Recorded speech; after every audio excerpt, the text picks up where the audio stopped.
Fala, champs! Tudo bom? Vamos começar mais uma playlist de revisão de biologia. Nessa playlist, iremos estudar sobre citologia. Nessa videoaula, vamos aprender sobre a membrana plasmática. Vamos nessa? Então, champs, antes de você aprender sobre as partes da célula, é importante que você saiba a teoria celular. Então, a teoria celular, ela apresenta 3 pontos fundamentais. O primeiro ponto diz o seguinte: todos os seres vivos são formados por células. Então, independente se é um animal, se é um vegetal, se é um fungo, todo ser vivo é formado por célula. O segundo ponto é que a célula é a unidade fisiológica de todos os seres vivos. Significa que dentro da célula ocorrem reações químicas que são fundamentais para a vida, fundamentais para aquele organismo. Terceiro e último ponto diz que toda célula tem sua origem a partir de outra célula pré-existente. Visto esses pontos da teoria celular, podemos começar agora a entender um pouco mais sobre as partes de uma célula. Então, a composição química da membrana plasmática, champs, ela é bem diversificada. Olhando essa imagem daqui, você vê que tem várias substâncias químicas que estão presentes. Vamos entender melhor aqui como é que funciona essa composição. Então, champs, primeira informação é o seguinte: a membrana plasmática, ela é formada por um modelo chamado de modelo do mosaico fluido. Mosaico, champs, porque existem várias substâncias químicas que fazem parte da sua composição. E fluido, porque essas substâncias químicas que estão aqui, elas não estão fixas. Essas substâncias químicas, elas estão fluidas, ou seja, o tempo inteiro elas estão se locomovendo, elas não estão estáticas aqui na membrana plasmática. A membrana plasmática, ela é formada por uma bicamada fosfolipídica. Então aqui, deixa eu ampliar para você. Essa bicamada fosfolipídica que está aqui representa os fosfolipídios que vimos aí nas aulas de bioquímica, né?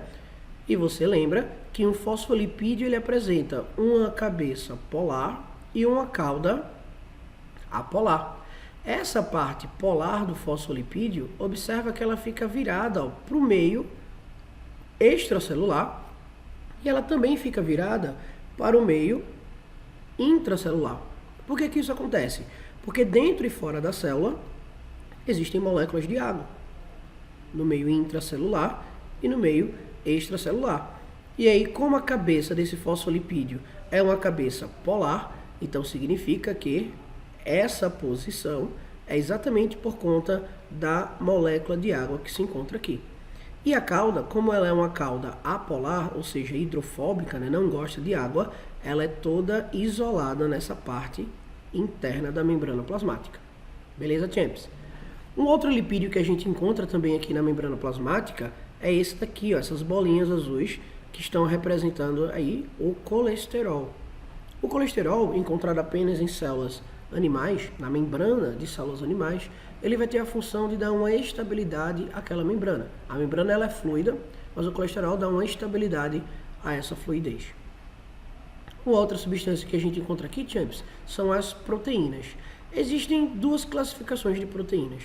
As proteínas chamadas de proteínas integrais, aquelas que estão integradas na membrana plasmática, e existem aquelas proteínas que são chamadas de proteínas periféricas, aquelas proteínas que estão apenas em um lado da membrana plasmática, ela pode estar aqui fora ou ela pode estar aqui dentro também. Então, proteína integral ela está dentro da membrana, proteína periférica ela está na extremidade da membrana plasmática. Encontramos também, champs, aqui na membrana plasmática, os carboidratos. Os carboidratos que são separados aqui em 2 grupos.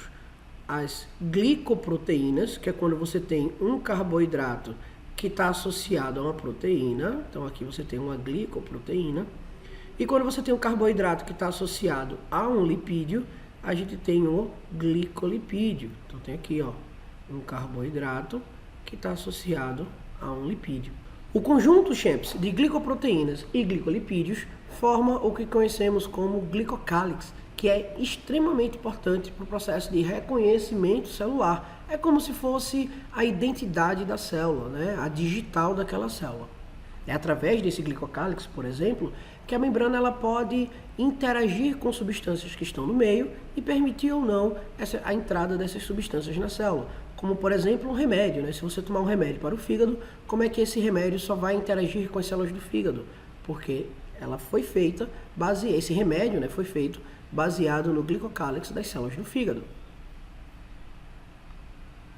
Além da composição química da membrana plasmática, você precisa saber também, Chips, as especializações da membrana plasmática. Estamos vendo aqui nessa imagem células que, por exemplo, são encontradas, né, revestindo o teu intestino. Essas células, elas estão justapostas, uma do lado da outra, e perceba que elas estão interagindo entre si, né? E elas apresentam esses prolongamentos aqui também, essas vilosidades. Vamos entender para que serve cada uma dessas aqui. Essa primeira adaptação de membrana, Champs, ela é chamada de microvilosidade. As microvilosidades, elas vão apresentar a função de aumentar a superfície de absorção.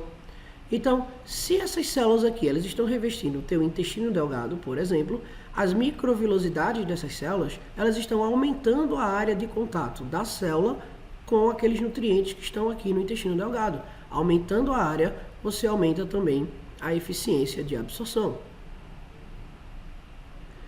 Já essa especialização de membrana aqui, Champs, é chamada de zona de oclusão. Na zona de oclusão, ela impede a passagem de substâncias. Então, por exemplo, ao invés da substância querer passar por aqui, ó, entre as células, a única forma dessa substância entrar no teu sangue, né, entrar no teu corpo, é ela passando pelas microvilosidades, né, sendo absorvido pela membrana, atravessando a célula inteira para poder passar e chegar até os vasos sanguíneos.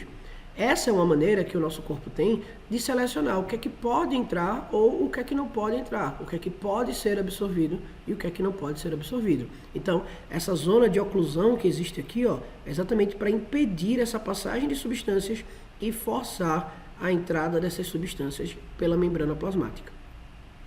A próxima estrutura é essa aqui logo embaixo da zona de oclusão, chamada de zona de adesão. Essa zona de adesão, como o próprio nome já está sugerindo, ela vai promover uma maior adesão entre células vizinhas, permitindo que essas células não se separem. Dessa forma, você vai ter um revestimento completo na luz do teu intestino delgado.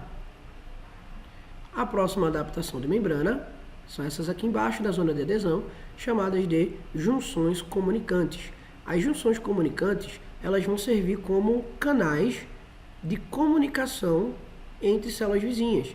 Então, uma substância que tem aqui nessa célula, ela pode passar facilmente por essas junções comunicantes até a outra célula. Essas junções comunicantes, elas podem ser chamadas também de junções gap.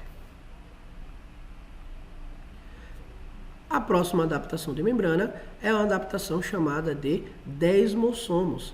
Esses desmossomos, como você pode ver aqui nessa imagem, ela está promovendo uma adesão entre as células vizinhas e também está promovendo uma adesão da célula com, por exemplo, a membrana basal.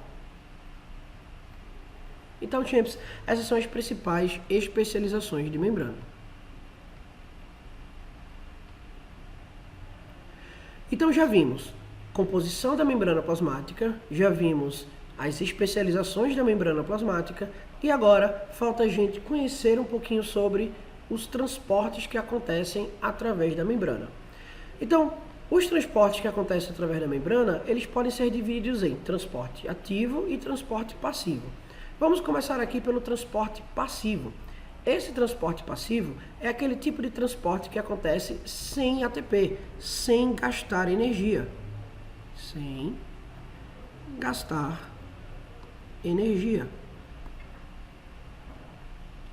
E esse transporte passivo, ele é dividido em três. Vamos ver dois inicialmente e na próxima imagem iremos ver o terceiro.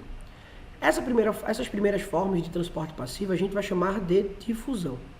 Difusão, de forma geral, é simplesmente a passagem de uma substância do meio mais concentrado para o meio em que essa substância está menos concentrada.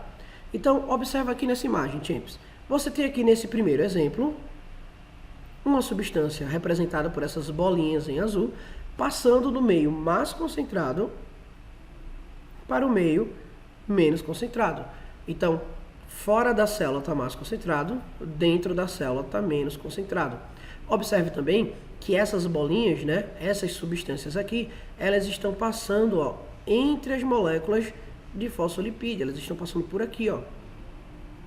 Então, esse tipo de difusão aqui, quando as substâncias passam do meio mais concentrado para o meio menos concentrado, entre as moléculas de fosfolipídio, sem nenhuma ajuda, a gente chama de difusão simples. Já esse tipo de transporte que está aqui, ó, nesse outro exemplo, a gente chama de difusão facilitada. Por quê?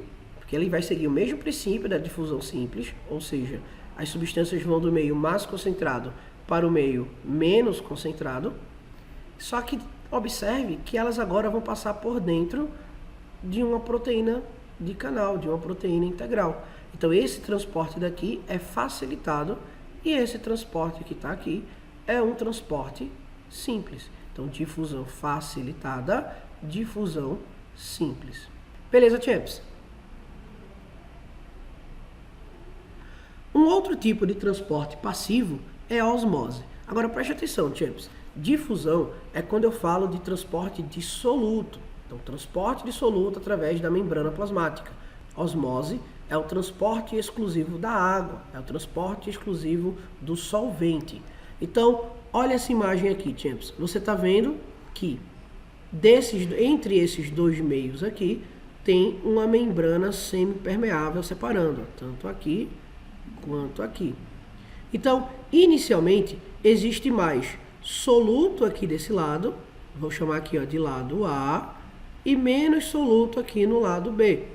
A osmose, ela acontece da seguinte forma: é o transporte da água que ocorre do meio menos concentrado para o meio mais concentrado, ou seja, a água vai para onde tem uma maior concentração de soluto. Então veja, ó, que nessa membrana aqui, por exemplo, esse soluto verde não pode passar. E a única forma de você equilibrar as concentrações, equilibrar as soluções aqui, é a água passando através dessa membrana.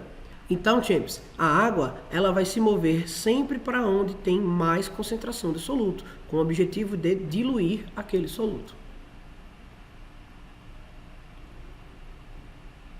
O próximo tipo de transporte é aquele transporte que gasta energia, é o transporte ativo. Então, transporte ativo, transporte que tem gasto de ATP, tá aqui, ó, gasta ATP.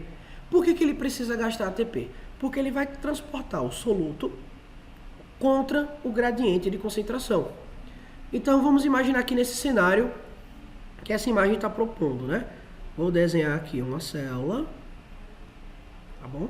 E aí nessa célula vamos ter o seguinte: fora dessa célula vai ter uma grande concentração de sódio e dentro dessa célula vai ter uma pouca concentração desse sódio. Então aprendemos, né, que por difusão esse sódio tem a tendência a entrar.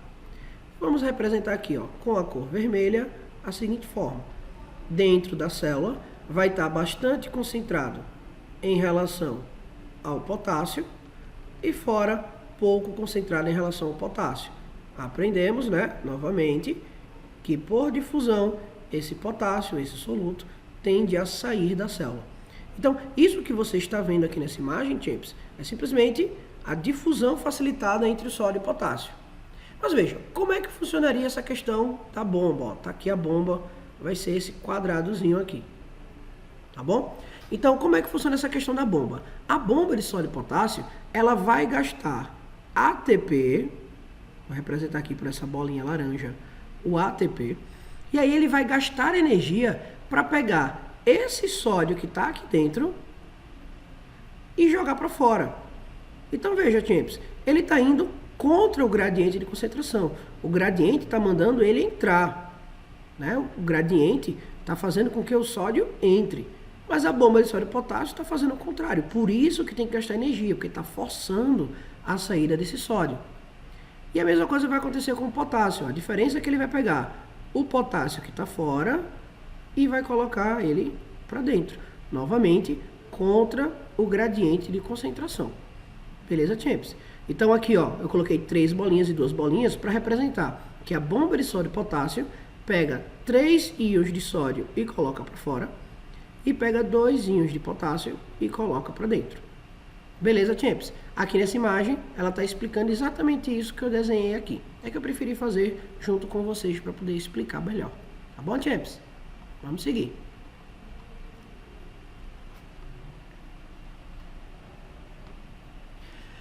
E por fim, existe um tipo de transporte especial chamado de transporte em bloco.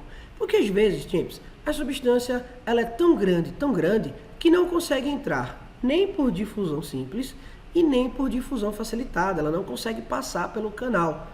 E aí, quando esse tipo de substância ela é grande e não consegue passar, a única forma de entrar na célula é entrar através do transporte por bloco. Então, são dois tipos de transporte em bloco que tem: a fagocitose e a pinocitose. A fagocitose é o transporte em bloco de substâncias sólidas, e grandes.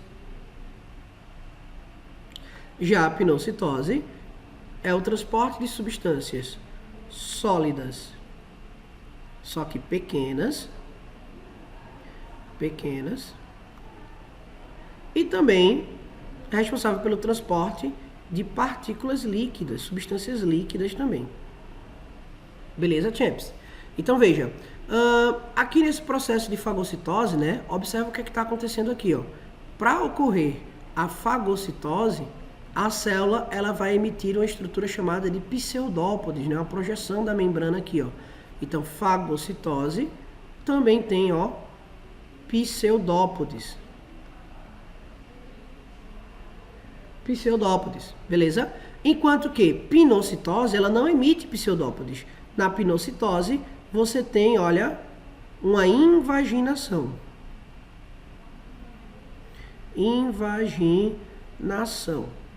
Tranquilo, champs? Mais uma observação aqui, ó. Esse vacúolo, essa vesícula que foi formada aqui após a fagocitose, a gente vai chamar ela de fagossomo. E essa vesícula aqui formada por pinocitose, iremos chamar de pinossomo. Beleza? Aí, por exemplo, esse fagossomo aqui, esse vacúolo alimentar, ele vai se fundir lá com o lisossomo para poder acontecer a digestão intracelular. E aí, depois que acontecer a digestão intracelular dessas partículas grandonas aqui, elas vão estar tão pequenininhas que vão conseguir passar pela membrana e, de fato, vão conseguir entrar na célula. Coisa que antes elas não conseguiam fazer quando elas estavam muito grandes, antes da digestão. Beleza, champs? Essa foi a nossa aula de membrana plasmática. Na próxima aula iremos estudar as principais organelas citoplasmáticas.